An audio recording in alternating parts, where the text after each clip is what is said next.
Tout pour investir. Dose d'économie. Bonjour mon cher Nicolas. Bonjour. C'est une surprise ce matin, la baisse de l'inflation. L'indice des prix à la consommation publié par l'INSEE est tombé sous 1% au mois de février. C'est une première depuis 2021. Est-ce que vous pouvez nous expliquer si c'est une bonne nouvelle ? C'est une très bonne nouvelle pour le pouvoir d'achat et c'est une très mauvaise nouvelle pour Éric Lombard et Bercy et les finances publiques. Alors la principale explication de cette très forte baisse, c'est qu'on tombe à 0,8 en rythme annuel. On était nettement au-delà au mois de janvier, donc c'est un vrai décrochage. C'est la forte baisse des prix de l'énergie et notamment la forte baisse confirmée des prix de l'électricité ce mois-ci. Donc 0,8% sur un an en février. Pour mémoire, le pic de l'inflation remonte à 2022, on était au-delà des 5%. On peut souligner quand même que la France a toujours été parmi les pays qui avaient l'inflation la plus faible en zone euro, notamment du fait des énormes montants d'argent public mobilisés avec le quoi qu'il en coûte. La baisse, donc, elle est proche de 6% pour les prix de l'énergie. On a aussi une inflation qui ralentit, mais qui reste positive pour les services, à 2,1% sur un an, et pour l'alimentaire, sur un an toujours, en février, la hausse est de 0,3%. Alors, le gouverneur de la Banque de France a jugé de toute façon que ça y est, on avait gagné le combat contre l'inflation. L'inflation est vaincue, c'est ce qu'il nous a dit il y a quelques jours.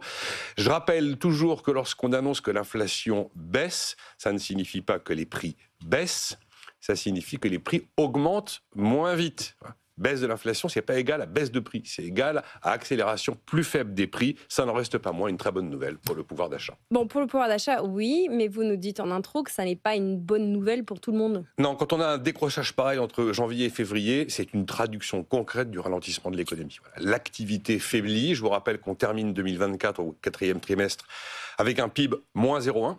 Donc contraction, et on a eu un acquis de croissance pour démarrer l'année qui est très faible, à plus 0,2 seulement. Bon, vous avez vu depuis le début de l'année les chiffres de l'emploi, les intentions d'embauche, 90 000 emplois perdus au quatrième trimestre 2024. On a un seul poste en consommation qui progresse, c'est l'alimentaire. Tous les autres reculent, que ce soit les biens durables ou encore l'habillement.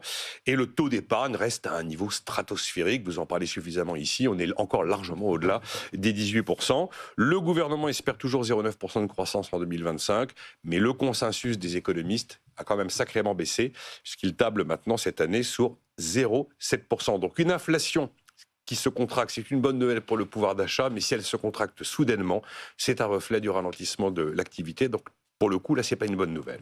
Bon, pour Bercy, ça n'est pas une nouvelle facile. Qu'est-ce que ça va impliquer ? Automatiquement, si vous avez une activité moins dynamique, vous avez forcément plus de difficultés à boucler votre exercice budgétaire. Si la croissance n'est pas au rendez-vous, si on fait 0,7 et pas 0,9. Si vous avez moins d'inflation, après, vous avez moins de recettes de TVA. Automatique.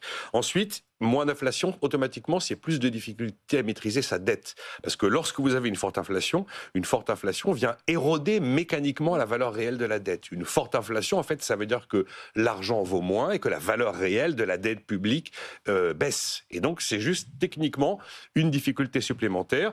Et puis, une inflation beaucoup plus faible que prévu, eh bien, ça vous met en porte-à-faux par rapport au niveau d'indexation des minima sociaux, des transferts sociaux, des pensions de retraite que vous avez acté pour le 1er janvier, qui ne changera pas, lui.